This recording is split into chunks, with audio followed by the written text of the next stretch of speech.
Here. Alderman Strelchuk. Here. Mayor Abendroth. Here.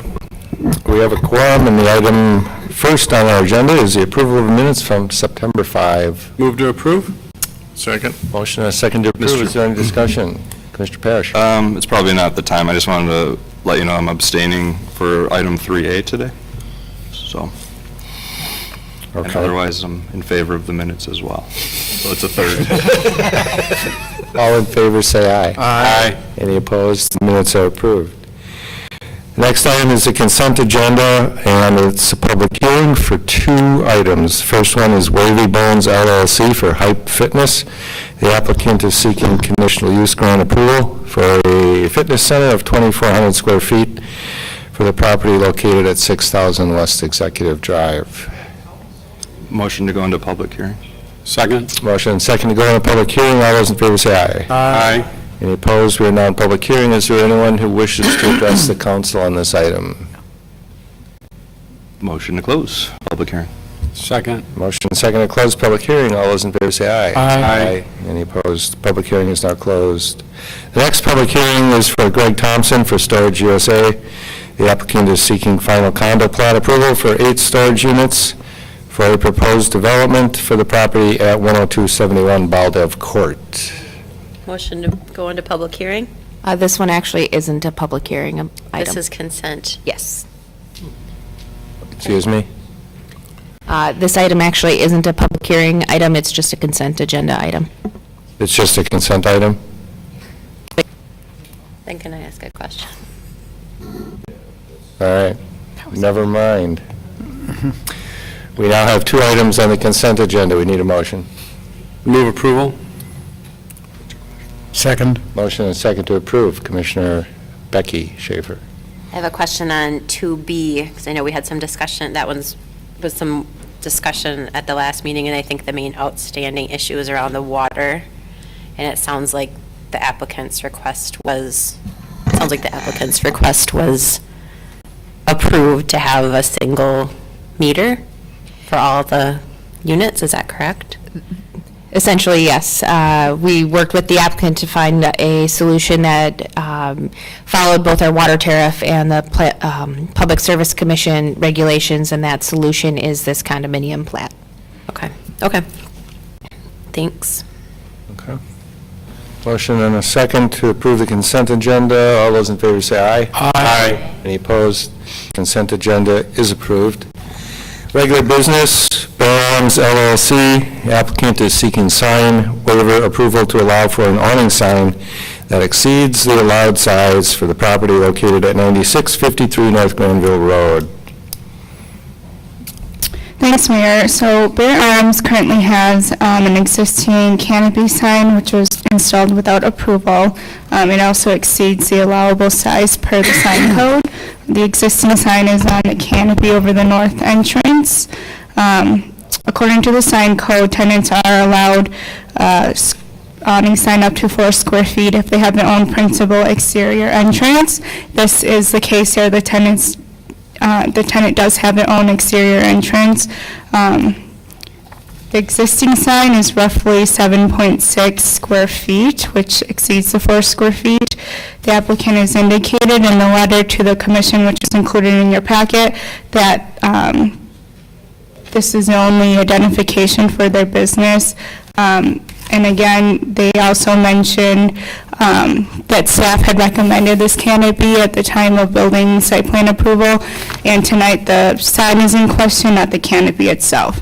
Awning signs which exceed square feet is subject to review and approval by the Planning Commission. Waivers to the sign code may be granted based on site-specific hardships. Staff does not find that an increase in size meets the criteria for a waiver in this case. We feel that the request is based on the existing sign that was installed without approval versus a site-specific hardship. Under the current zoning, the building is allowed 1 wall sign that can be up to 2.5% of the building wall or 60 square feet, whichever is less. The property also has 1 freestanding sign on the property. It currently does not list the tenant names, but there are opportunities to provide tenant identification on a freestanding sign. based on the signs that are permitted for the property, staff disagrees that this is the only opportunity for identification for the building and that there is no particular hardship preventing this sign from meeting the 4 square feet per the sign code. If the commission does choose to allow for this larger sign, staff does recommend as a condition of approval that no other wall sign is allowed on this building. And under the B5 zoning, they are allowed 1 wall sign. It is a multi-tenant building. At the time, if they wanted another sign for the second tenant, they would have to come back for a master sign plan. Staff does recommend denial of the sign waiver based on the lack of site-specific hardship. Thank you, Vipula. Let us go to the applicant. You have a different opinion? Well, yes, so that's why we filled out the application. As you can see, I submitted a photo of it, and we have, the name of our business is Bear Arms. It has 8 letters that's facing only one direction on the canopy.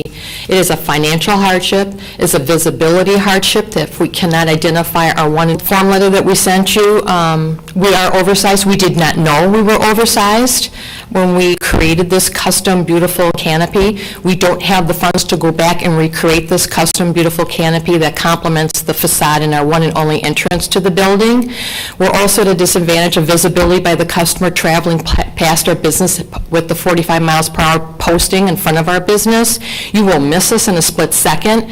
We're at a disadvantage because we are set back 150 feet from the road. Again, you can't see it from the road because we're also obstructed by the building and by landscaping.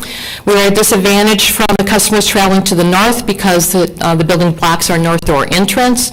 We're at a disadvantage because our entrance does not face the main road. Nobody can see us to pull in. We're at a disadvantage because you can only see us for a split second when you travel to the south. We're another disadvantage of the configuration of the blended business that our parking lot is the only way into our entrance. And this denial will cause us great harm, like I mentioned, a financial hardship. We have no other budget for it. We cannot go back. We are leveraged. We are tapped out. We were very proud of this project and this beautiful design. When Kim came out to the site, she did mention that we should give it more curb appeal, something more attractive. So we took her word on that, and we created something that was very beautiful and had no idea that we were not in conformance. There was no application or guidelines given to us when we created what we call a canopy or an awning for our customers to get in from the weather. And if we would have known, we would have conformed. We don't want to waste $5,000 and start all over again. So we're appealing to you to please accept our explanation, our naivety. We didn't know if we should come back for a second wall sign. We know we will come back to staff and we would come back for our second signage per that is allowed in this zoning. Mark, do you want to add anything? We'll be devastated if you deny us. What are the letters made out of? It was submitted. Is it Pardon? aluminum? I can't recall. I don't have the application in front of me. What are the letters made out of? Stainless steel. Okay, stainless steel. Stainless steel. The only part of this awning that's a sign is the actual letters. Letters. Right, right. And Now, we could shrink the letters and put them closer together, but you won't see it from the road. You hardly see it from the road now. yeah, it seems to me if you cut them half in size, it would look kind of silly. It won't be in scale, and you can't see it. You won't be able to see it would look where to silly. enter us. Commissioner Schaefer. I have 3 questions. The Dollywall Monument sign is still there. Is that going away? Or is that being replaced with it doesn't look like there's any plans to put Bear Arms on that sign, but it's no longer Dollywall, is it? Or is there a portion of that building that's still? Dollywall still owns a business, and they run it out of the south side. Half? They have Okay. half. They will That's- not allow us to put our name on that sign, and I was under the impression staff told us we couldn't put our name on there originally. On the monument Also, sign. On the Monument. monument sign. But you have no intent to, And a second monument sign isn't allowed on the property. yeah. But the 2.5, sorry, the 2.5%, the wall sign, there's no intent to put, so you're going to get the most visibility on the east side of the building, right? That's There's one on the Wasaki. east side of the building already. So there is currently a wall sign. This is not This is the one that said conforming. is also non. Yeah. This faces the road. It's So obviously not. I a went by it entrance. yesterday, and I thought that was like I didn't realize that was the permanent sign. That's a permanent sign. It's non-conforming. They did not receive approval for this wall sign as well. Thought it We was don't a have an issue banner. removing that wall sign. We're here to preserve our canopy letters. What's non-conforming about that, the size? Guys, probably. We would need to verify the size. We don't allow exclusively flat signs as well, so there was no design review approval for it, and there was no permit pulled for it. If I go down to the Bartolotta Shopping Center, every one of their wall signs from Bartolotta through the beauty salon to Home and Lindsay are all the same. The new Spur 16 signs are the same. And we did ask staff about the size of that. The size of that sign does conform to the code.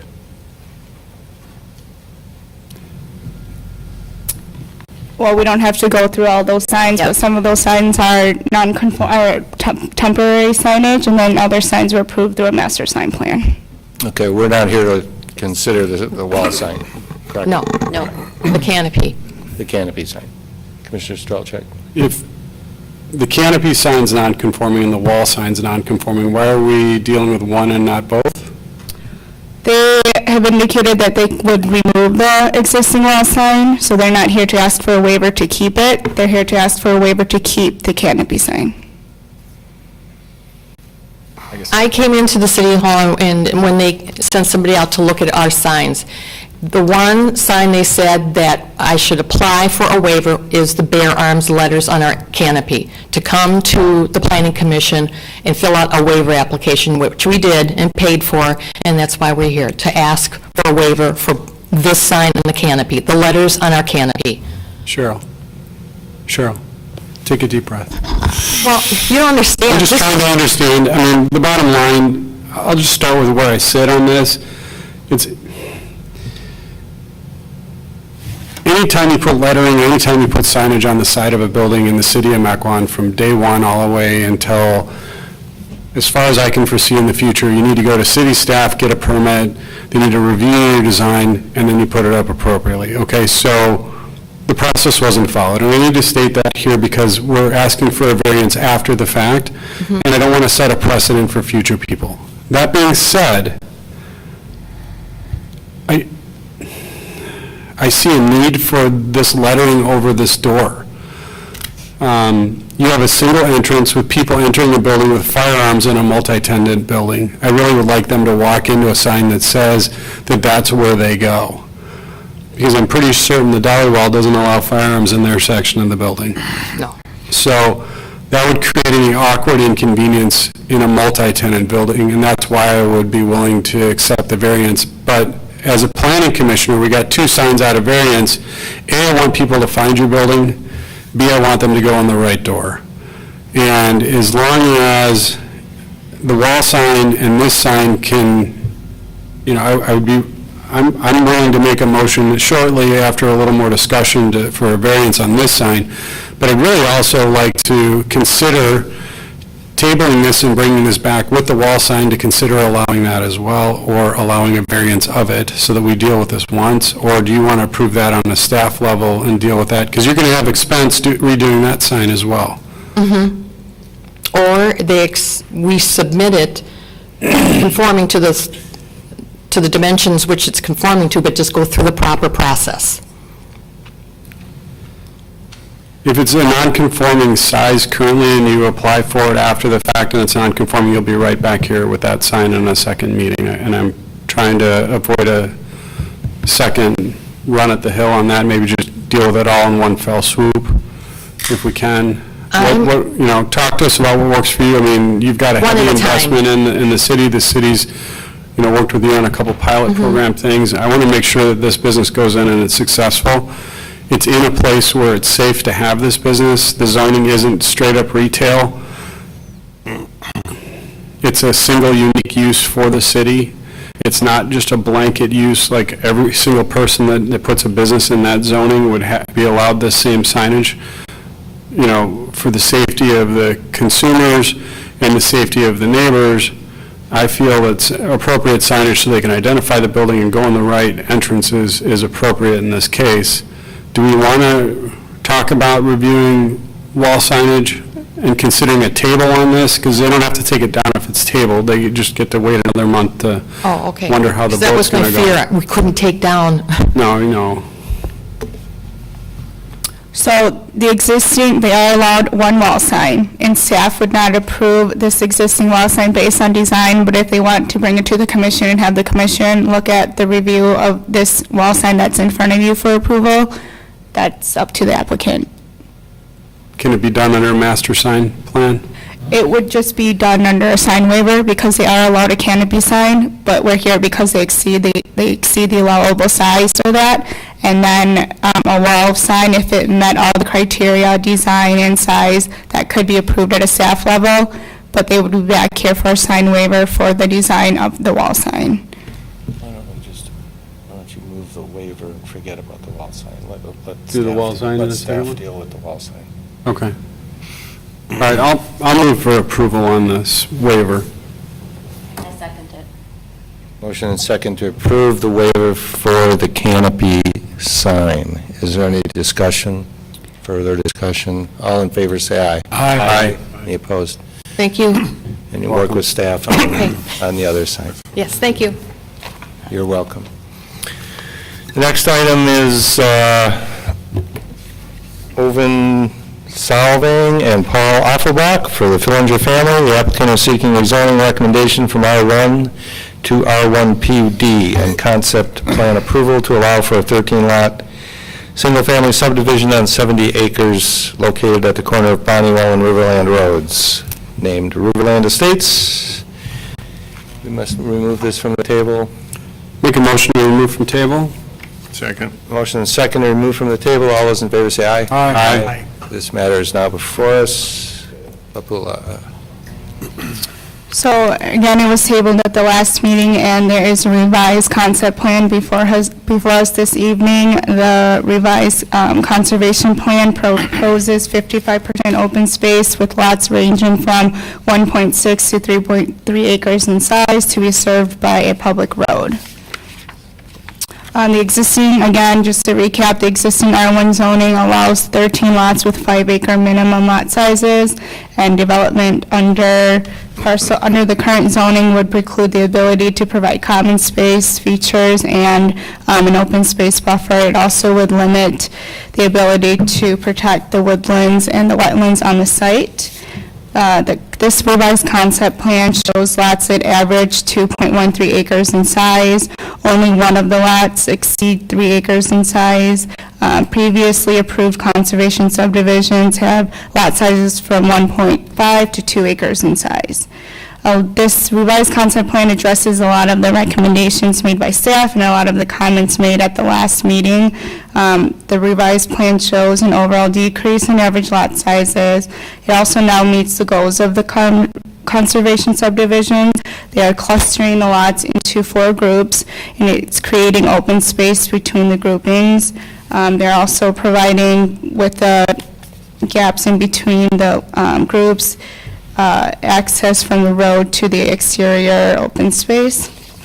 The previous concept plan showed a portion of the woodlands in the northwest corner of the site on individual lots, and the revised concept plan shows them entirely in the outlots. In addition, there is an existing swale that runs through the middle of the site, and that has now been included in the outlots and are kept off individual lots. Again, a trail has to be shown, or staff is recommending that a trail be shown at the time of preliminary plat approval, and that a walking trail is included as part of the open space plan. Based on comments made at the last meeting, the applicant has now revised the site plan, the concept plan to show one access off Riverland Road. The road now is with a cul-de-sac for the public road. Again, the site seems appropriate for a conservation subdivision in that it contains wetlands, woodlands, and interesting topography. The woodlands in this northwest corner has now been entirely preserved and kept in the outlots. And again, an open space plan at the time of the preliminary plat will have to be submitted for approval. There are some comments made by engineering and some conditions that I believe the applicant would like to discuss, so I'll let Bridget talk to those, but staff does recommend approval of the rezoning and the consent plan, subject to the conditions in the report. Thank you.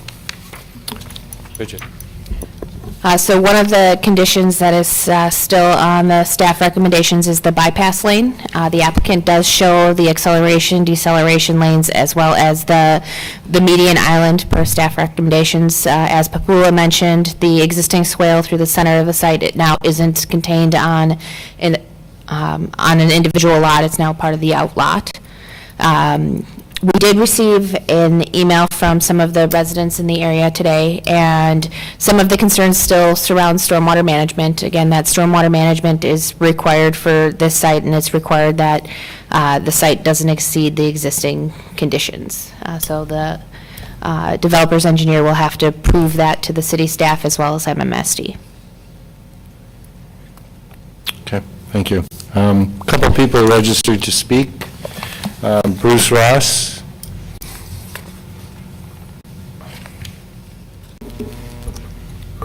Good evening. My name is Bruce Ross. I live at 14038 North Highland Drive. It's about 150 yards or so away from the northeast corner of the proposed subdivision.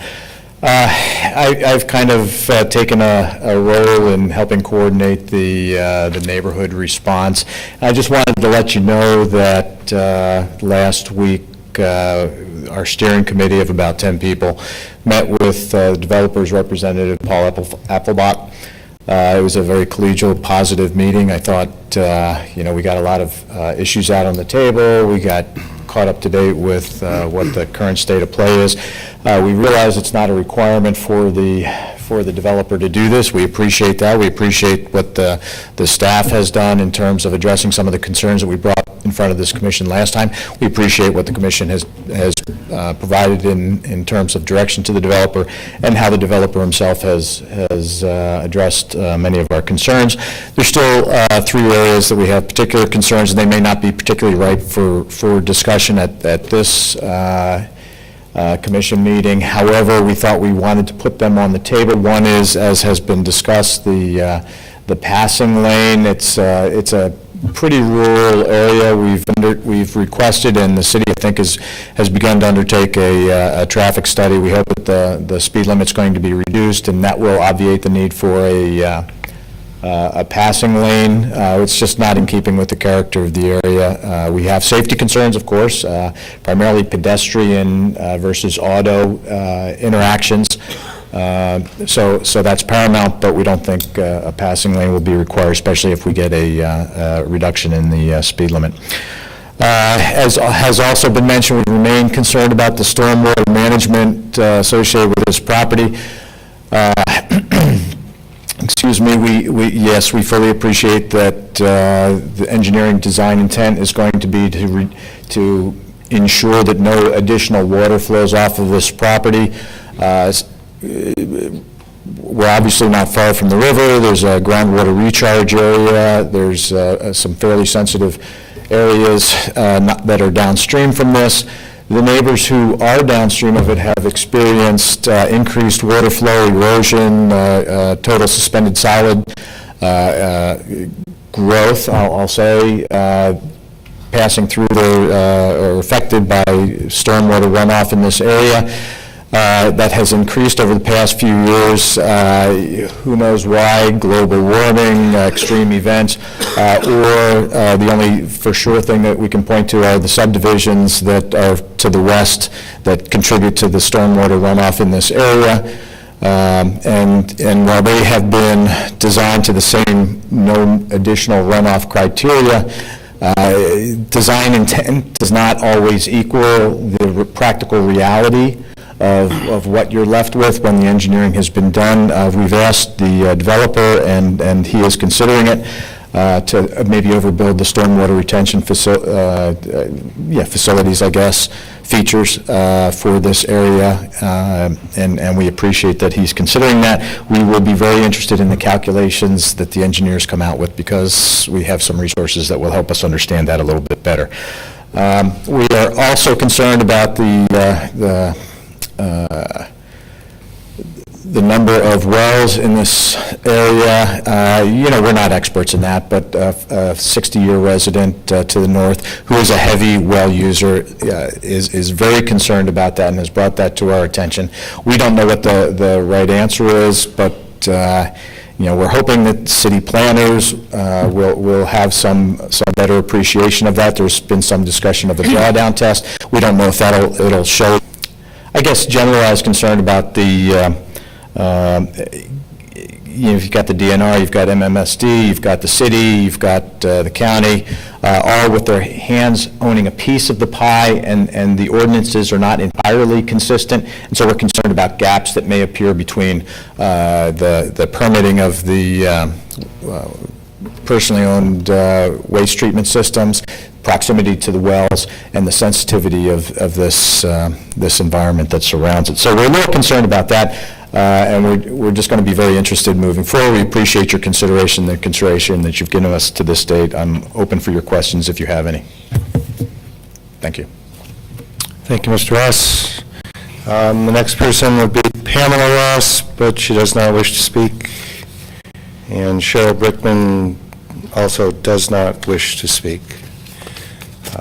Mr. Offenbach. Thank you, Mayor. I'm Paul Apfelbach. I'm representing Oyvind Solvang, who couldn't be here tonight, and his company, Hillcrest Builders. I'd like to thank staff for working through all the changes that we had here for this plan since the last Planning Commission meeting. I met with the neighbors and took very seriously their comments, as well as what I heard from your feedback last month, and I think you can see by the staff report and by the questions or comments by the neighbors that we've been able to resolve the major issues, and I think this plan should get your support at this point without any other changes. With respect to the comments that were made, I do think that stormwater management rules are quite a bit more stringent today than they were 10 years ago when Hidden Farms was built. I think Bridget can hopefully back me on that, but it seems with my recent experiences with stormwater management that there's a great deal of additional scrutiny that goes into these plans. Bruce Ross mentioned that I said we'd consider additional capacity for the stormwater ponds. And tonight here I would go on record as saying we'd be looking forward to doing that and in some objective fashion adding like a 10% capacity to the ponds for hopefully what I'm saying here somehow can be defined by 10%. But what I'd like to say is we'd like to be willing to increase our ponds capacity a little bit.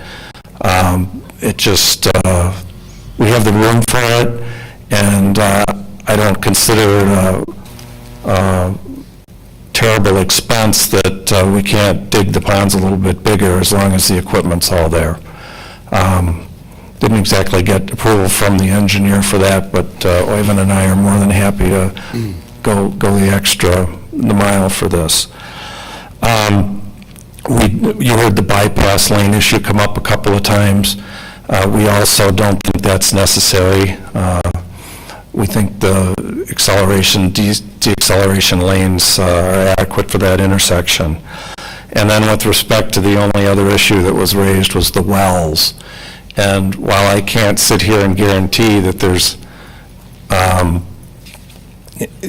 any issue, it seems from all of my experience and knowledge of Mequon, along with the limited number of wells and homes, and one conversation I did have with Growth Water Wells regarding their experience in this area, which indicated there is no water shortage or aquifer issue or wells being dug deeper or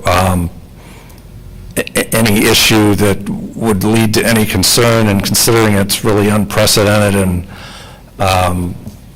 for a drawdown type test, I don't even know how conclusive of information that would bring. I would hope that there's not an issue with the consideration of the 13 lots on 68 acres as being an excess demand on the aquifer. And with that, I'd love to just answer some questions and take it from there. Thank you. Thank you, Paul, and I'd like to thank you for all you've done. You responded to everything we asked, so that was very good. I have one question, and on Lot 1, Yes. there's a small wetland, and it says you propose to fill it. Is there a reason why you want to fill that wetland?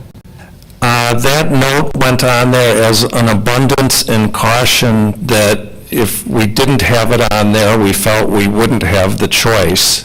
So we put the note on there simply to have a choice. In looking at the aerial photographs of the site going back at least 20 years, that wetland is about 1/10 of the size of that because it's a tilled area. It is part of a drainage swale, that's why it collects water and it's a wetland. It'd be considered a low-quality wetland, and it would help with the overall drainage plan to get the water to that pond location without massive additional changing of land shape and so on. Lot 1 is certainly big enough that a house can go there without filling that wetland. So it's And it could even be considered a feature, but it's a very low-quality wetland that is in May, when the wetland delineation was done there, it was wet enough that it got that shape. So you might not fill it. Right. We'd like the option to fill it, and that would be subject to DNR scrutiny. Okay. Mr. Charing? The passing lane, who dictates that? Is that the county? Is it? That's actually one of our standard specifications for land development, that any subdivision would require acceleration, deceleration lanes, and bypass lanes. In the past, the commission has looked at them site by site, and they have, in the past, struck that condition for specific sites. It's nice to require it, but to have the option to not require it. What is it? Has there been some guidance as far as if you've got a development of 5 lots, you don't need it, 13 you do? No. Or nothing?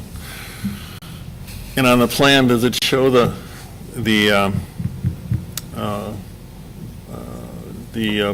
passing lane? I'd see The acceleration and deceleration lanes are shown, but the other, but the bypass lane is not. okay.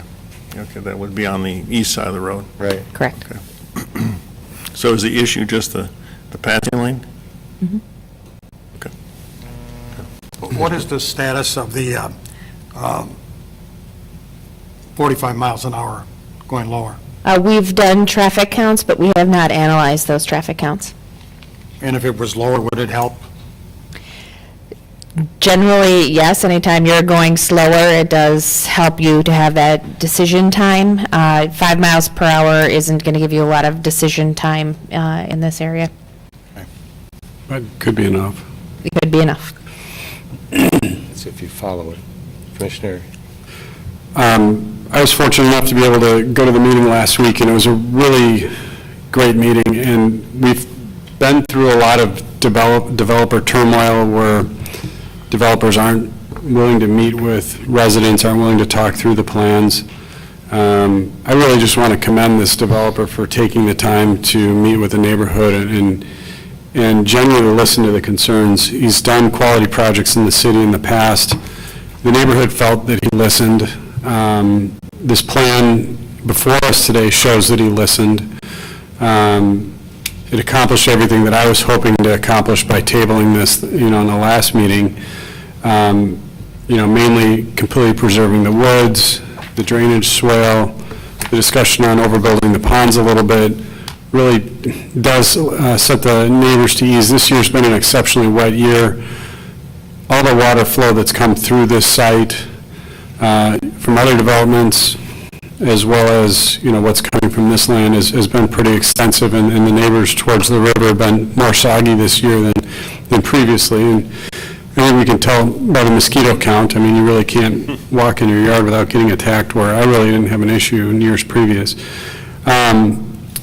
I would support the removal of the passing lane. I really just don't know that fits on this road. It's a small subdivision. It's only 13 lots. The road, and the reason the neighbors want the speed limit reduced is because basically it's turned into a pass-through where people are really just exceeding the speed limit, exponentially, and they just, when we call out for enforcement or having an officer sit there to watch traffic going by, we just want to make sure that it's, enforced for maybe a slightly lower speed. There's people that have homes that don't have a lot of area to walk, and they do walk their dogs up and down this road, and the speeds on the road just generally need to come down. I would kind of take that up as not necessarily with this subdivision, but just the speeds in general with the low traffic counts, they need to come down on the road. Other things that I just wanted to highlight that I like about this, I like the median. I want to make sure that we have a little rider in there that the median's maintained. I think that was listed in there. It's listed as like outlot, and that was listed as being maintained by the HOA, correct? Okay, so all that entry feature would be maintained by the HOA, and that's clear in the documents that we have here? If it's not clear in the plans, it will be in the easement agreements. Okay, perfect. Anyone That's else? it. Commissioner Schaefer? I just wanted to confirm that the entrance, it's further north now, right? So I remember there was a woman who spoke that was concerned because it was directly going to impact her property. So this, I think it's that driveway that is a little further south. That was her property. So now we've moved the entrance, and that shouldn't impact her anymore, correct? It's not it's not headlights going into someone's property with the way that the entrance to the subdivision is now. Correct. Correct. Do we need to address the connectivity? That was an item with 3 choices that was listed.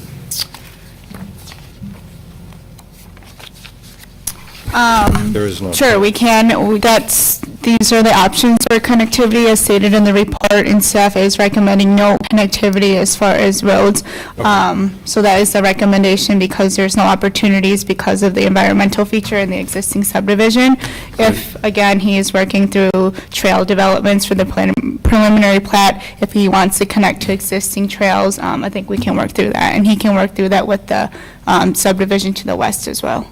Mr. Affelbach, do you prefer, if you do a trail, do you prefer to do a non-paved trail on this? Correct. We'd match Hidden Farms and do a compacted gravel-type trail, connect to the west, Okay. and bring it up to the road. So what I'd like to do, we can still have discussion, obviously. I'd like to make a motion for approval with the condition that if the trails are built, they remained as compact gravel and they do not get paved.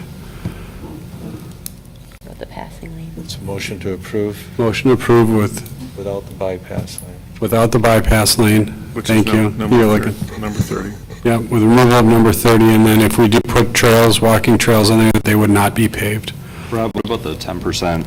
Or like, what was your sense during the neighborhood meeting for the stormwater pond? We're going to Is that get, critical to, because we would need to modify what you just said. No, that's not on our agenda, really. Or that the pond requirement, whatever the capacity is required based on this development, that they make it 10% larger. I mean, I'd like to just add to the motion that we'd prefer to see it, but I'd like to see what the stormwater management comes back as with the requirements and the benchmarks that they achieve. And I'm sure that it'll be, I mean, he's addressing the issues. I have every confidence that he's doing that. And we'll be able to review that plan at that time as well. The stormwater management plan will come before us again. So I don't know if tonight's the appropriate night to put a requirement on it, but it's a gentleman's request. And we've got gentleman's word that we'll try to do that. And Jack's getting up, so he's obviously going to change something I said. Well, if you did want to put a condition on for him to exceed, tonight would be the time to do it, because the next opportunity you'd get at this would be during preliminary plat and development agreement approval, and I think by then he might be a little further along in his process. I'm not saying that you have to put a condition on. It can be just a recommendation or a preference without any teeth, but now would be the time to So I'd like to formally add that. Are you comfortable with that, Paul? Yes, it's, when I say 10%, it's like, the big question that comes to my mind, being an accountant, is 10% of what? And so I think that in some sense, I'm going to have to rely on staff to tell me that I've over detained water in some capacity. So if a pond holds 30,000 gallons, I want to hold 30,000 or 33,000, add 10% to it. Yeah, Bridget, what are you comfortable with? I mean, what we don't want to do is we don't want to run the neighbors dry, but we don't want to flood them. So there's a couple of ways that you can approach stormwater management. One way is the volumetric approach, which, as it sounds, is a volume. Another way is the peak flow. So either he'd be reducing the volume, or increasing the volume by 10%, or reducing the peak flow by 10%. So that would be compared to existing. So it's really a question of whether the concern is the amount of water or how fast the water flows.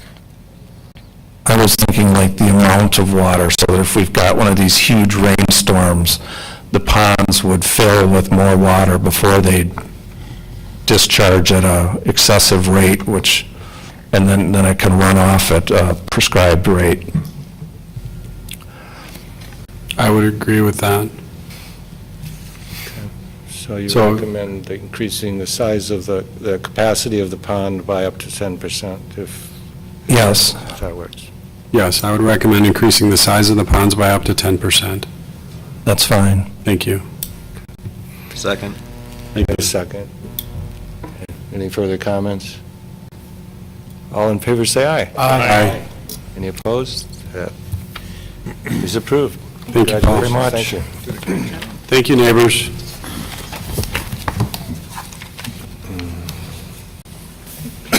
You can probably get up.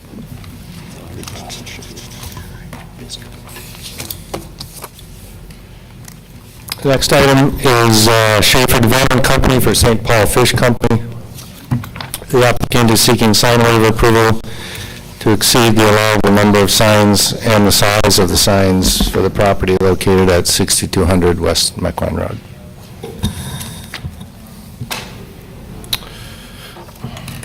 I believe the commissioners were all here, and most of you were here at the time. We reviewed this back in June at the time of the building and site plan. At the time, we gave you a conceptual look of the signage, just to get your feedback on the design, because we anticipated that numerous waivers would be required. We did anticipate this would come forward as part of a master sign plan, but the applicant was not ready for the rest of the signage at this time, but they were attempting to get this painted on yet before the end of the year, so they wanted to get on this agenda instead of November. Overall, the signage exceeds our code in numerous facets. Since this is on a corner, it's a standalone building, it would be allowed 2 wall signs. So this property totals to have, I believe, 5 signs. They all exceed the 60 square foot requirement, and then obviously the signs on the smokestack exceed the height requirement. So they're asking for a waiver to the requirements to allow the signage. As the feedback from the commission in June and staff's feedback was all supportive of the signage, and I think this is somewhat of a unique circumstance, a unique application, so we're not too concerned about a waiver or a precedent-setting issue here with regard to the signage. They're trying to emulate this ghost signage that was very popular back in the 1890s through the 60s on old buildings. They're trying to actually paint it on so it does look old, so I think it fits in with the architectural qualities of the building, so we're supportive of it. I did get some updated renderings. It appears that I didn't have a full chance to look at it fully, but as the commissioners may recall, at the time of building and site plan, one of the conditions was that pergola that extended around the building. The applicant is now, I believe, has somewhat of a change of heart and is now looking at adding a doorway on that elevation, on the south elevation, so that would render the pergola as unnecessary. They did not want to mislead the commission with the signage that was presented in the packet, so they did provide me with some updated renderings, which I can show you here, that'll show what we're talking about. So basically, this is now the front entranceway down in this location here. So there's a doorway coming in directly off Mequon Road, which is what our code requires, and the pergola was a way to try to enhance that entranceway off to the side. They just wanted full disclosure. This is something we probably would handle at a staff level, but since the signage is in front of you today, we wanted to show you the updated rendering, so you would not question why it looks different if you remembered from the previous approval. So with that, we do recommend approval of the sign waiver. Thank you. Thanks, Chuck. Commissioners? Or Ms. Schaefer, anything you want to add? No comments. I think it looks really cool, for the record. I definitely wouldn't entertain this anywhere else in the city. The reason that I'm liking this is A, it's a historic preserved building within the city of Mequon, and I think it enhances the building. So were you saying that the pergola would maybe go away, or it's not necessary, or, I mean? Yes, I mean, if you look at the updated plans, the top elevation is the west elevation where the pergola extended from this entranceway here across the facade of the building. Now that's shown as just some seating area with windows there. So, and then the front elevation, which is down here, has the glass door opening inside the framework of the old overhead door. Does the applicant want to keep the pergola and staff's having you remove it? No. We met with Tim Collins, the owner of St. Paul, and walked through the building on Friday afternoon, and he asked that we remove it and add the extra door. So I apologize for the last minute, but we wanted to make sure we were accurate today when we came forward. I kind of liked it.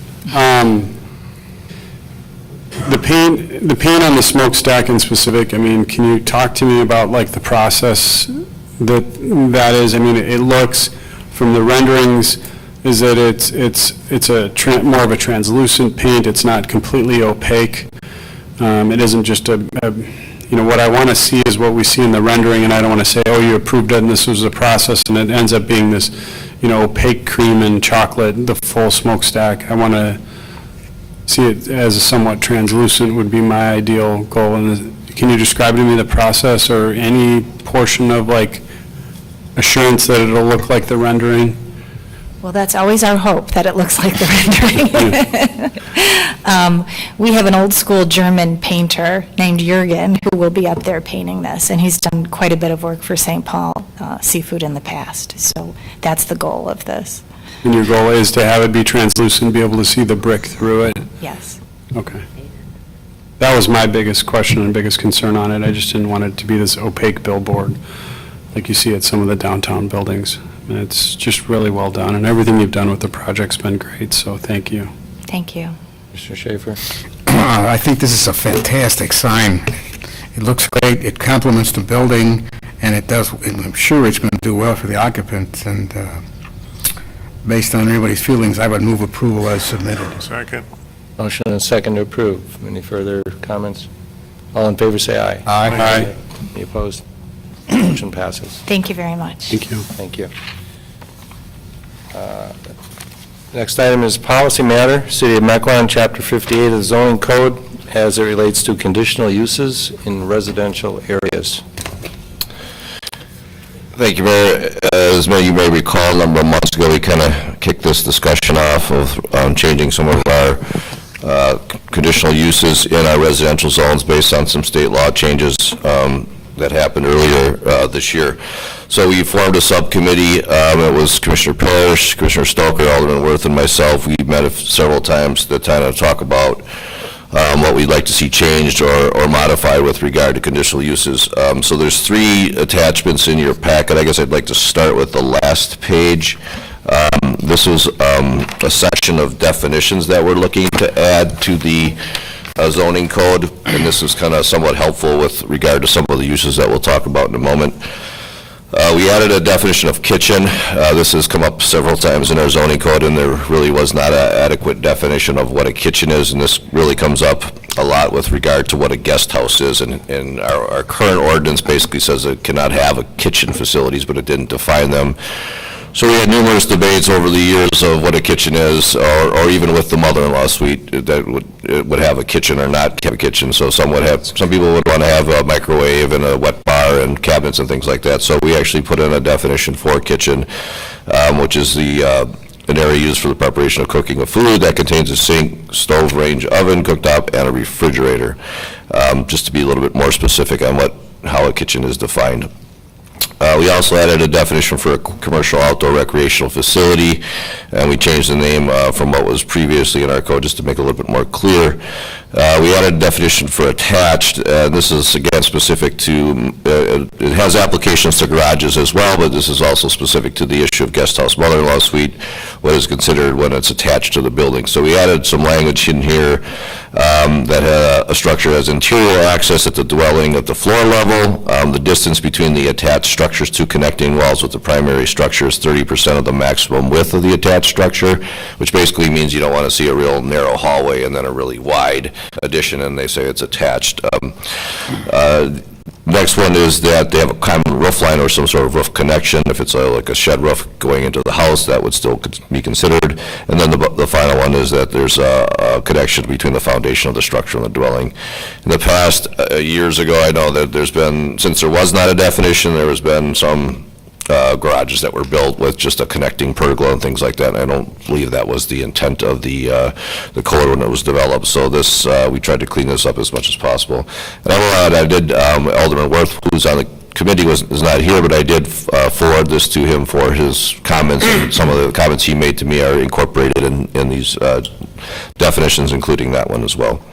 Accessory dwelling unit, this is a new term that replaces the non-income producing attached living arrangement. This is a dwelling that's attached to the primary dwelling, and it's occupied by a relative of the property owner or someone who is providing caretaker responsibilities of the property owner. This one requires a dwelling to be owner-occupied, and that the ADU should be no larger than 30% of the overall area of the primary dwelling, excluding the garage, and have at least one common entryway. This is similar to our existing language, but there is a new caveat, is this issue of caretaker responsibilities. This is something from the subcommittee. They felt that with an aging population, I think Commissioner Stoker had an example of someone that, an elderly woman who lived alone, wanted someone to live in the basement, basically have their own separate living unit, but was not related to them, and under the current code, that would not be allowed. So this would allow for that. Years ago, we did have some language in our code that allowed for that, but it was taken out. I think there was a concern of basically the definition of a caretaker, and was it being abused or not over the years with having it as a rental unit. So that's one of the things I think the commission should discuss, and it'll be forwarded on to the council for their ultimate decision on if we change that language or not. Guest house is pretty similar to what our old language was. It's a detached structure for the temporary stay of occasional guests, shall not be rented. And in this case, we kind of clarified that it shall not contain kitchen facilities, which means that it would not have any of the kitchen facilities. This is, again, a little bit of a change, where in a previous example of a guest house, somebody would like to have like a refrigerator. We did allow that on its own, provided that there was not a stove or a sink. But I think it's one of those difficult things where it's hard to kind of determine what is considered kitchen facility. So in this case, we just kind of made it a blanket statement that if you have these, they're part of a kitchen facility. The intent of the guest house is, again, for someone to come over and stay for the weekend, a relative or someone, a friend, but still enter the main house to eat and have dinner with the owner of the property. So that's a little bit more stringent definition that we added to their guest house. And then finally, historically significant structure, which we talk about several times in the code, is not defined. That is a structure that's on our the National Register of Historic Places, or that is designated a local landmark by the Landmarks Commission. So just keep those in mind as we kind of go through the changes to the ordinance. I did not change the whole, sorry. Accessory dwelling unit does not allow a kitchen? Accessory dwelling unit does allow a kitchen. That's the one that's attached to the house. So that does, and currently we do allow kitchen facilities, and that would allow a kitchen facility.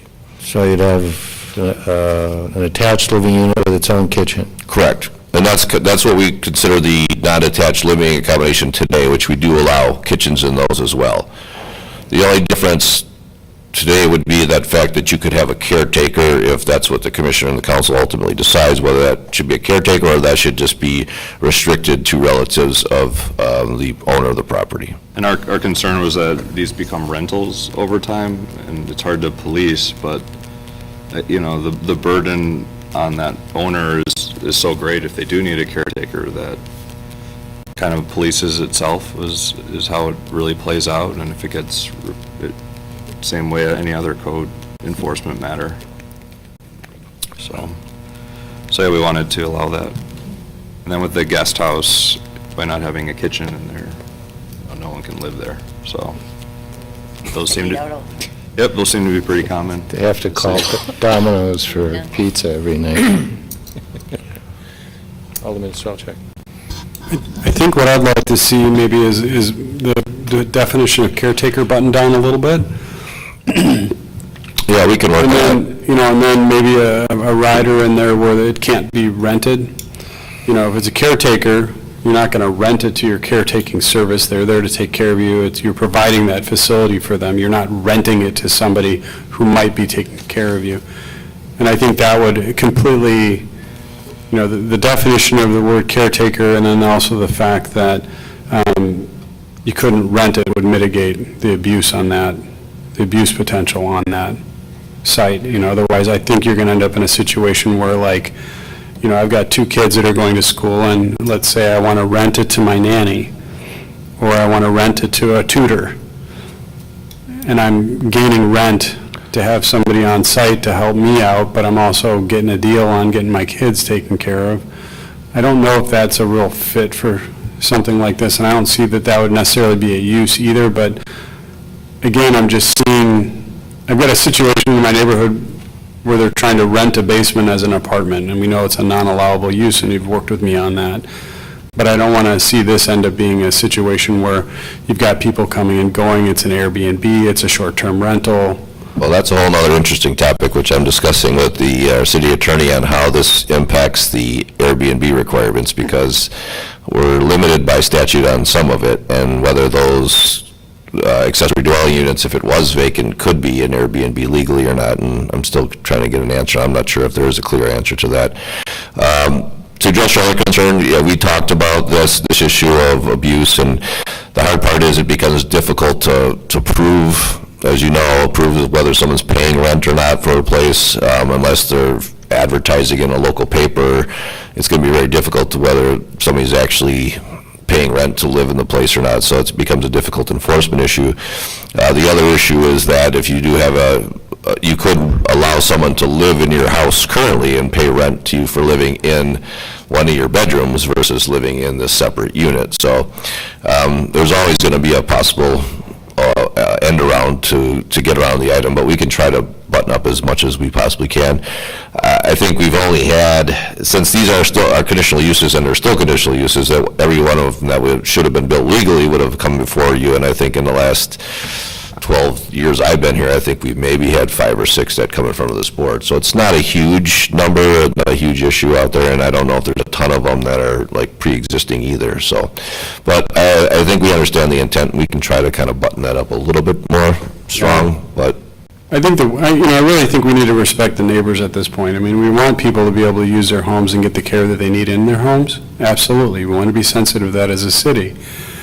However, once that accessory facility is built with a kitchen in it, if that person should choose to move, or if it's in their final years and they pass and sell that home also still has an accessory building with a kitchen and something else, and the buyer moving in is going to think of certain opportunities within that. It would be a legal structure, it would be haven't been an approved structure, but they're moving into a new facility, and I would consider it a rental space or a family space, and I don't know that I would even think twice about coming to the city for conditional use as a resident. The neighbors, when you build a house in a subdivision, and you build a house in a neighborhood, you plan on it being a single-family home. That's how it's sold, that's how it was taken care of. And by bringing in this caveat here, you also open it up to, again, that short-term rental. I'd really want clear definitions from the attorney before we add anything else to our ability to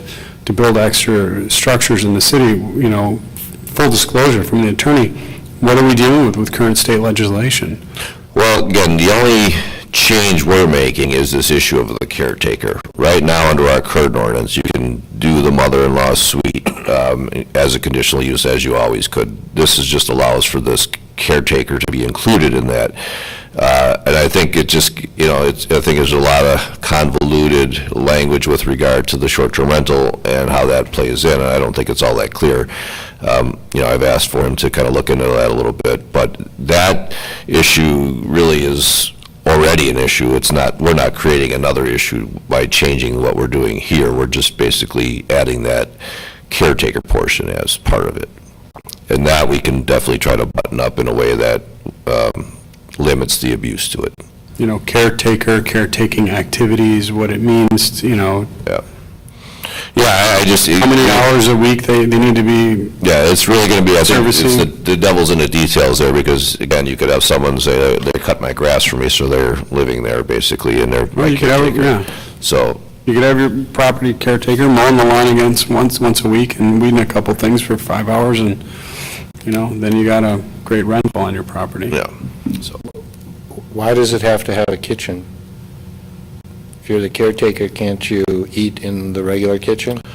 Well, you could. I think in the past, we've allowed them just have their own separate private space. I mean, there's nothing saying we could get rid of that requirement whatsoever and just not allow a second kitchen. Well, we got to be careful, too, because we also have people that build basements that have almost a second kitchen, basically, and then that's always been an issue for us as well. But then we have to look at the whole body of the plan. If it has a kitchen in the basement, but it's just a rec room and there's not a separate entranceway and things like that, it's part of the single-family home.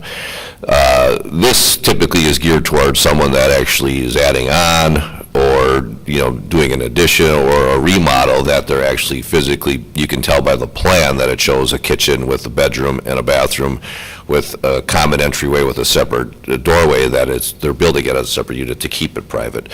But we don't have to go down that path. I mean, we have some in the city already, but those are already been permitted as conditional uses or grandfathered. So if we feel that's something we want to avoid or get away from, then we can eliminate that as well. I didn't see any problem with it. It's an interesting idea to throw in non-rental activities. If it wasn't already clear, I think it was clear already somewhere else. But as far as getting into the details about, if someone can build a kitchen or not in their basement, it seems a little overreaching. I get that after a house sells, you have that concern. It's oh great, we have this kitchen now, and they may not, but they still have to abide by the code. It's only for a caretaker or it's only for a relative. So, I think it's fine the way we wrote it. Maybe we can button it up, like you said. You guys did great work. I don't want to demean what you've done. I just want to make sure that we... No, we debated each topic for, quite a while, and then Jack somehow boiled it down to this, so.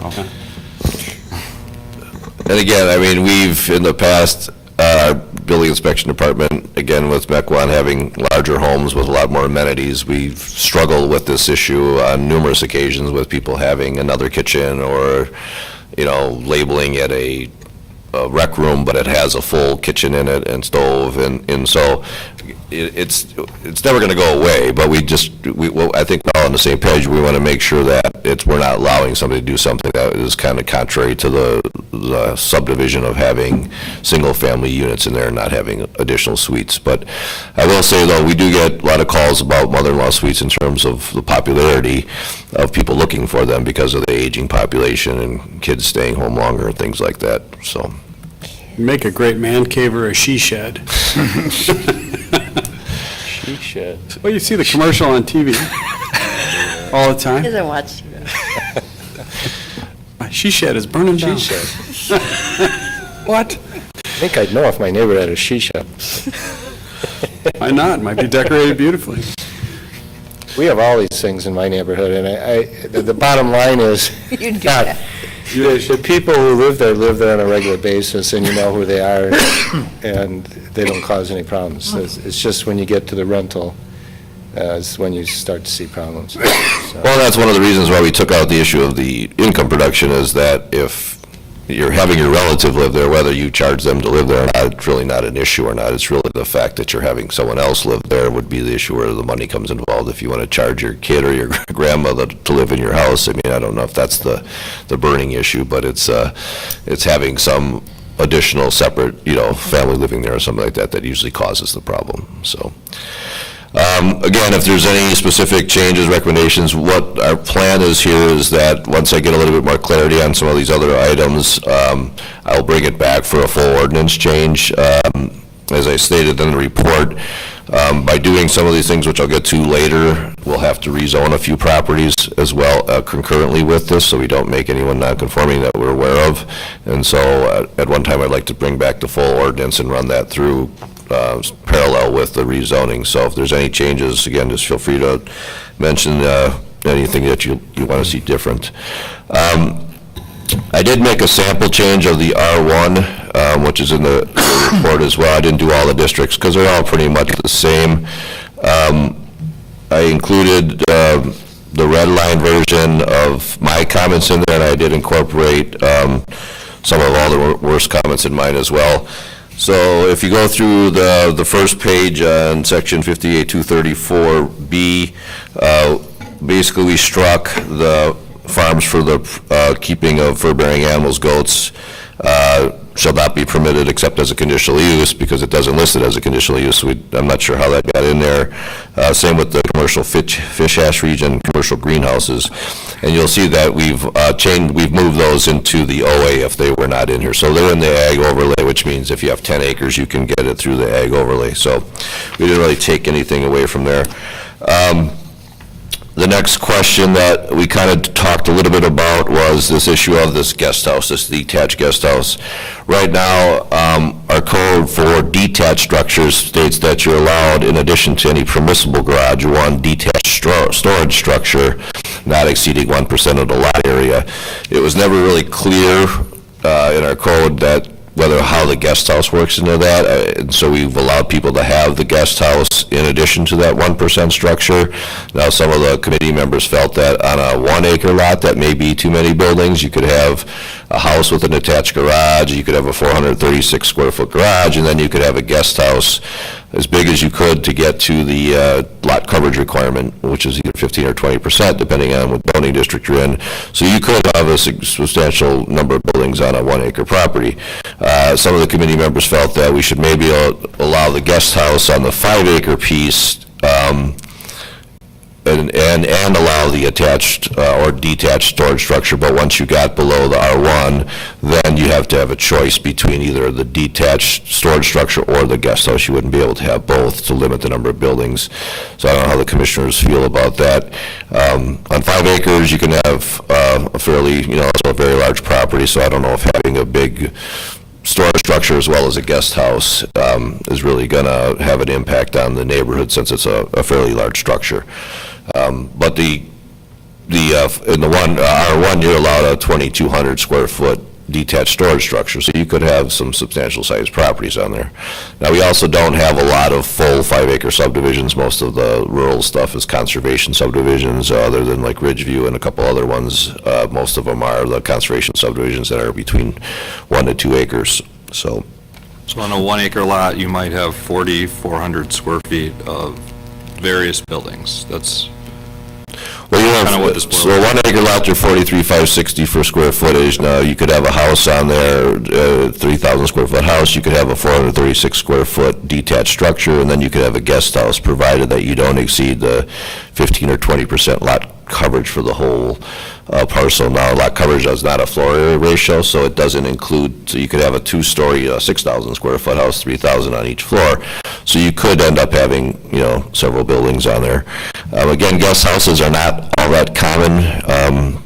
I can only remember like one or two since I've been here, and I think both of those were on 5-acre lots or larger, so. Well, just for the record, I don't remember how I settled on this. As far as hearing about it now, I don't think I would want my neighbors having all these different structures on a 1-acre lot, but I think we justified it at the time, and Well, we could, again, the way the language is written, we could allow it to be, like I have on here, that the guest house would be considered part of that 1% for lots that are less than 5 acres or that don't have the R1 zoning. If that's something the commission would feel strongly about. I mean, that was kind of the debate we had at the subcommittee, and I don't think we came to a conclusion on that. It was more like a discussion item, so. I think Alderman Worth felt that on a 1-acre lot, like you're saying, that may be too many buildings, but on a 5-acre lot, maybe that won't be as objectionable, so. So if there's any other feedback with regard to that, I guess, I think less buildings the better, and I'd like to see them on larger lots versus the smaller. Yeah. I mean, I just don't. Doesn't seem like you would want a guest house on a 1-acre lot. I'd also consider, maybe increasing the setbacks for guest houses versus the regular home structure, being that it's not the resident living there. It's a caretaker. People won't want a caretaker right by the lot line. What is it, 30 well, this feet? wouldn't be the caretaker, this is a guest house. So The guest house, this would sorry, be, I'm getting confused. basically, friends staying over, or it could be just relatives for 1 or 2 nights that are visiting. We can increase the setback for that beyond what the code requires for the primary dwelling. We don't see a ton of these. I don't necessarily think this is going to be a huge issue, but we might as well, if we're correcting it, we might as well do it right at this point, so. I'd just say look at the setback. Sorry, I got guest house mixed in with the other one. Sure. Well, we can require it to be at least, like I said, 50 feet from another structure or neighboring property line, because in the R1, it's a 30-foot setback, so you could make it 50 which we do for like some agricultural buildings, so that's something we could do. That'd be helpful. So then I have the next page up on this is under D, so this was the full list of conditional uses. So what we did here is change the name to the outdoor recreational facilities. We changed it to commercial, and we, as part of the R1 and then the rest of the zoning districts, we only allow them as a conditional use as part of a planned residential development. This would be similar to what you would see at North Shore Country Club or River Club or other developments where they incorporate the outdoor recreational facilities as part of their plan. We did not think that we should allow standalone outdoor recreational facilities in the R1, so we moved that to the OA. So, for example, like Concordia's has the tennis courts south of the campus. That is zoned R1B, but it has the ag overlay, the OA to it, so they would still remain legal. North Shore Soccer Club up on Pioneer Road, that is R1 with the OA, so they have the OA there as well, so they still would be legal. What this will do is basically if you have less than 10 acres and you're zoned R1 or any of the other zoning districts, you would not be allowed to construct a brand-new facility, outdoor recreational facility. You'd have to have at least 10 acres, which again, you're going to find mostly out in the rural area. So this is somewhat of a change. This, again, does not really impact any existing facility that's out there, making them non-conforming. It just basically kind of clarifies where we'd like to see these structures. So this is somewhat of a substantive change to our code. So if there's any question or comment on that issue? What does that do to like the hobby farm type thing? Like where people come and they're like, oh, you got pumpkins and apple picking and all that other stuff. Well, a lot of those are kind of, they're not really dealt with very well in the code, and we don't really draw much attention to them unless there's complaints. A lot of them fall under either roadside stands or just part of their agricultural use. This is a completely separate animal. This is for the soccer fields, the baseball fields, anything that's considered an outdoor facility that people would have the public there, or there'd be a membership-based type use there, so. The next thing we looked at was the public and private schools, in-home daycare facility or childcare facilities. What we did here is we kind of clarified in-home daycares are somewhat protected by the statute, so that we would move to permitted use. The in-home daycares are governed by Wisconsin statutes 66 and 48, and if you have less than 8 or less children in the home, you can have an in-home daycare, and the city's not in a position to regulate them. So we would move that to permitted, and then we would strike everything at conditional, so that would prohibit someone from having a commercial daycare in the residential zones. Again, I looked at a lot of the daycares that are there, they're mostly zoned IPS, or they're in a school that's zoned IPS.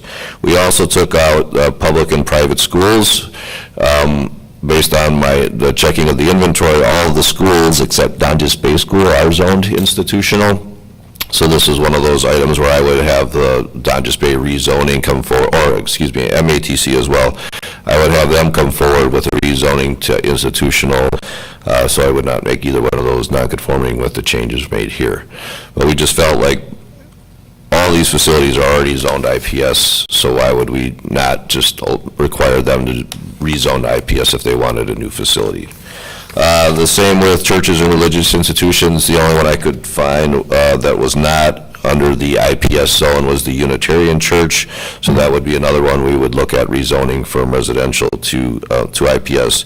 What this also does, the whole section we call East Growth from Highland up to Pioneer Road, that's all zoned R1, and a lot of those uses up there are not really, it's not really an area where you're going to see 5-acre residential, which it's currently zoned, so you're seeing the churches going there because that's one of the few places that they could go.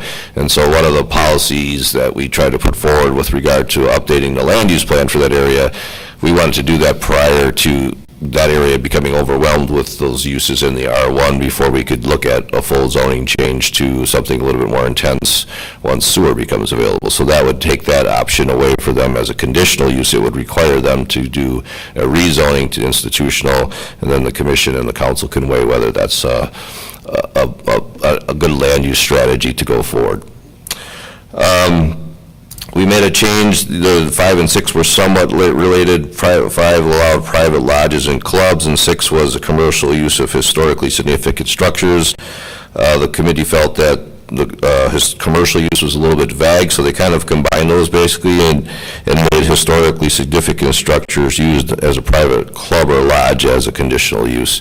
This would, again, not allow someone who has a historic property to all of a sudden just open or come for a conditional use for any commercial use they could think of in a residential area. There's only a handful of historic properties that are currently commercial, and they're all zoned something other than residential. We had the Gentian Financial Services here for that addition several months ago. They're B3, the old school that we had a few years back for the Cherubini wheelchair place on Donges Bay, they're B7. So I really couldn't find any existing historic property that was being used commercially that was not zoned commercial or business in some sense. So this would not impact any existing historic properties. Number 7, bed and breakfast. We kind of buttoned that up. Country inns, we were always not really clear what a country inn was. I'm sure it's an old language that's been around for several decades. So we eliminated that and just basically changed it to bed and breakfast facilities in accordance with Wisconsin statutes.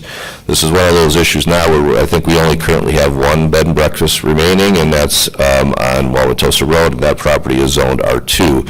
So we could just allow the bed and breakfast to be in R2, or we could leave it in the other zoning districts in case someone comes forward with a home they want to convert to a bed and breakfast. I would think we'd either maybe want to look at allowing that maybe in the R1 if there is an older home that may be suitable for a bed and breakfast. I'm not sure if we'd want to have that in our 1-acre zoning or 3/4 acre zoning. So we can limit that language no matter what in terms of the district we put it in. So if there's any feedback or question on that. Guest house, we somewhat talked about. The accessory dwelling unit, we talked about. Landscape contracting businesses. This was a bit of a discussion item as well, because I think there's a number of different types of landscape contracting businesses out there, so we tried to, determine what would be the best approach. In the OA, there is a landscape contracting businesses permitted or conditional currently. What this would do is we would allow it, but then we would put a little bit more strict requirements on it, because this could be somewhere in the R1 that's between, 5 and 10 acres that doesn't have the OA. They could still apply for a landscape contracting business, but we would limit to say that there'd be no outside storage of materials, must be at least 500 feet from a residential structure, and there would be no on-site sales of mulch and other products. This was somewhat of a compromise, because we do have at least 2 landscape contracting businesses that exist in Mequon that are R1 but do not have the ag overlay. So I didn't want to pull it up completely, because then they'd be legal non-conforming. These are both on Bonnewell Road, east of Port Washington Road on the dead end. So they're appropriate in terms of their location, because there's only one single family in that whole area, but they don't have the acreage to comply with the OA. So their use would be allowed still, but they both have outdoor storage, and they don't meet all these requirements, so they would be somewhat grandfathered in with those requirements. There's also a number of landscaping contracting businesses we found in other zoning districts which are not permitted, but a lot of those, depending on the type of operations, probably could fall under home occupation. If it's just an office, or there's one owner that has a lawnmower with a trailer, and he takes it out and cuts grass and comes back home, I think we would let that fall under a home occupation requirement. This would come into play if there was, again, a business there where there was more than one employee that would come to the house. But we did find several ones that we can't determine whether they were ever legally permitted. They've been there for a long time, but they are in other zoning districts other than R1.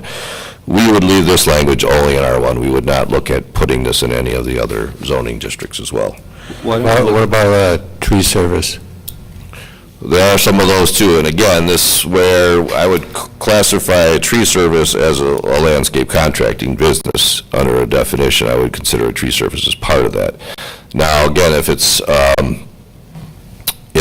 just an office where they don't conduct anything on site other than if it's a one-man show, he's got his own equipment that he puts in his garage, I think that could fall under the home occupation. But if it's someone that has multiple trucks that they want to store outside, they have employees, things like that, then it would have to meet this criteria. Or be in the OA. Or be in the OA, which then we would allow it to be more wide open, because then again, it's 10 acres and you have more room, and we still can place conditions on the OA. It just would be a lot less restrict or obtrusive to neighboring residential properties. Jack, we still haven't, I know we talked about it, but the accessory vehicles and then the employee vehicles, which you just said, so what would be permitted? Well, again, under this definition, you could have employees parking on the site, which we would govern through a building site plan. They would have to still meet all our criteria. This wouldn't prevent employees. It's conditional use, okay. This would still be a conditional use. And just because we have conditions listed here, it doesn't mean we could add more conditions. By putting them in the code specifically, then I think it gives us a little bit more leverage. We don't have to necessarily prove why these conditions are necessary. And that's somewhat of the code change or the statute change, is that if we add conditions to them, we have to have some basis for them. But if they're already in here, then it's less of a burden on us to actually add them at the time. So if we're applying them across the board, it's better than having someone come forward and then we say, well, we want you to be at least 500 feet from a house. We don't have any basis for that. But if it's already incorporated in the code, it's easier and more definable and I think defensible. So, thank you. Jack, why is this limited to just landscape? I mean, if you got a painting outfit and works out of his house, but he's got 5 guys working with him and they all park their cars there, I mean, or used car lots. So we would not allow, currently it's not allowed, and this was allowed before. I think if we were starting over, we would never add it, but we're just trying to adjust. We would, if somebody had a painting contracting business as a home occupation where he had his own van and he parked it in his driveway and he was his only employee, that's a home occupation, that's fine. But if he had 6 vans and he had 5 guys working there, then he needs to find a place in some other zoning district that would allow that type of use. We would not want to see that in a residential zone. We just found landscaping to be such a, I mean, there was over 20 landscaping companies, most of them non-conforming, which is an issue. You know, it was just such a prevalent profession, because anyone could just start it up if they have a lawnmower, and then you start doing it for your neighbors, and, I mean, those were the examples we talked about. Yeah, and I think Alderman Worth felt that, you know, if someone has a trailer with a lawnmower in it, that he goes out and cuts other people's properties, what's the harm in that? It's just when it kind of escalates into employees and then mulch sales like we saw and other things like that, then it becomes a problem for the neighbors. And to Marty's point, you either let it all in, or you be really specific. I mean, Yeah. Otherwise, we need to do a big list here. I'm just wondering whether it almost sounds like it's based on how you define the number of employees.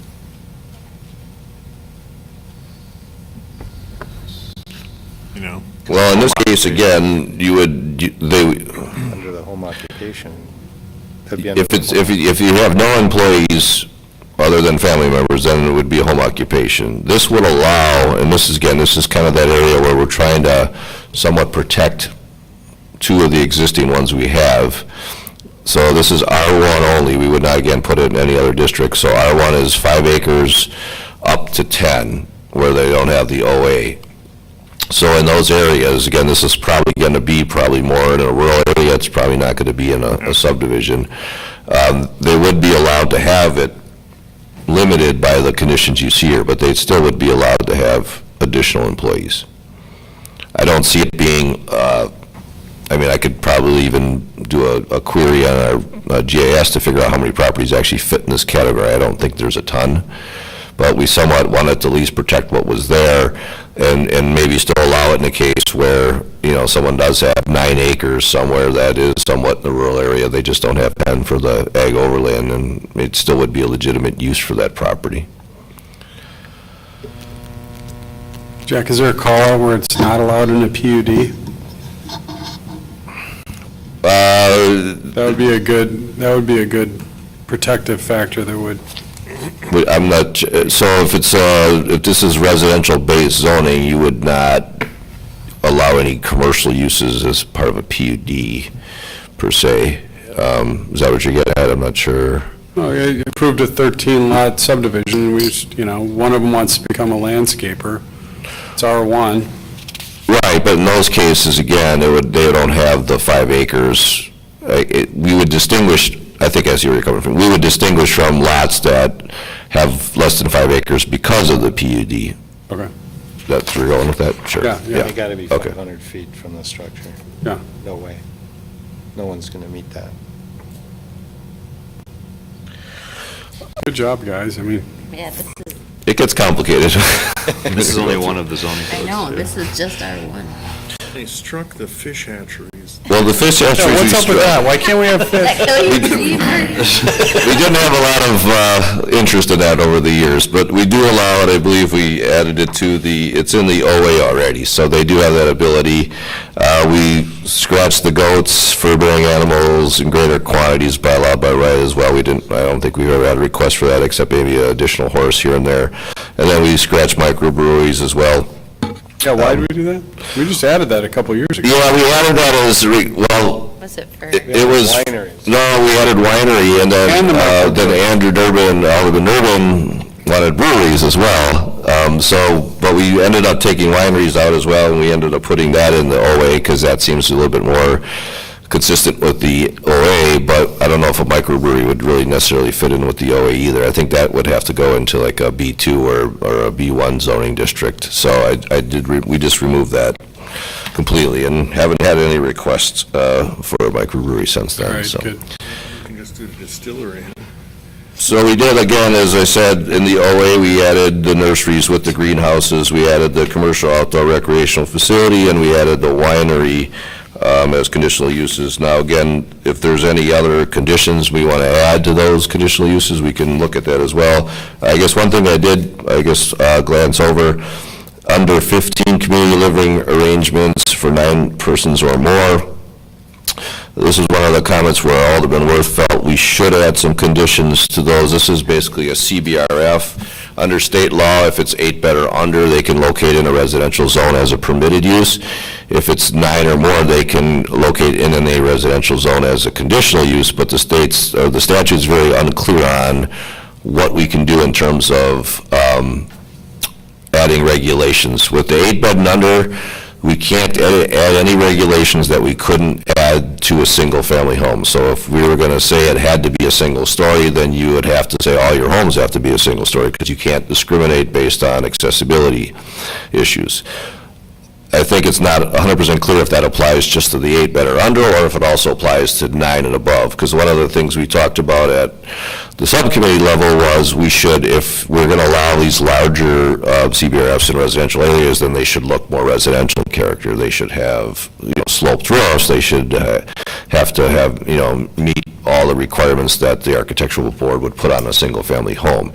And we can do that. I think we just need to confirm whether we have the right to do that under the statute, or if we're putting ourselves in a position of, having legal action against us if we make it too restrictive. So that's another thing I'm trying to get the city attorney to kind of weigh in on.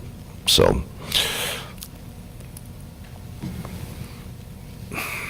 that's all I have for you at this point. So if there's any comments, feedback, direction. Good job. Thanks for your hard work. Very thorough. Thank you, Brian. Thank you. This is remedial. I just want to make sure I remember, when we talked about the legislation, it's going to make it harder. I need you to remind me about the legislation, please. Well, it becomes very difficult to deny one. Yes. And number two, we cannot just weigh on testimony from residents about noise or traffic, things like that. There has to be quantifiable evidence that we'll have to provide in order to make a case against denying or even a condition. So it would be up to us to say, we'll have a traffic study done, and then we'll prove to you that something needs to change, or we'll have to hire a sound expert, or some other issue where we actually have to prove that the condition we're placing on the use is legitimate. It's not necessarily on the applicant to prove that it's not. So, and I also talked to the city attorney. There's a section in our code that defines and describes conditional use and the process, which is more of a legal issue, which he's going to have to basically rewrite for us as well, because I don't think our current one probably follows statute as well. So it's just to our benefit to either make something permitted, to limit the number of conditional uses that we would then potentially have a burden of proof for. Yeah, that's what our goal was to hear. If we didn't feel it was a conditional use that was necessary, we changed it to permitted, or we prohibited it entirely. And the ones we did leave, we left it as narrow as we could to make sure that we didn't have any unforeseen issues moving forward. That CBRF one is definitely one where you could go either way. I mean, because large facilities are going to be a conditional use in those areas. Yeah, we don't have a ton of those either. The only one that really kind of falls under that category is the one on Mequon Road, the lighthouse, I don't know if it's called or not. That one is over 9-bed. I think that's like a 16-bed one that's residentially zoned, so they did get a conditional use. And that one does look residential in nature, has a sloped roof. It looks like a larger home. So, but most of the other ones we see are the 8-bed, or we see a larger institutional ones that, rezone to IPS.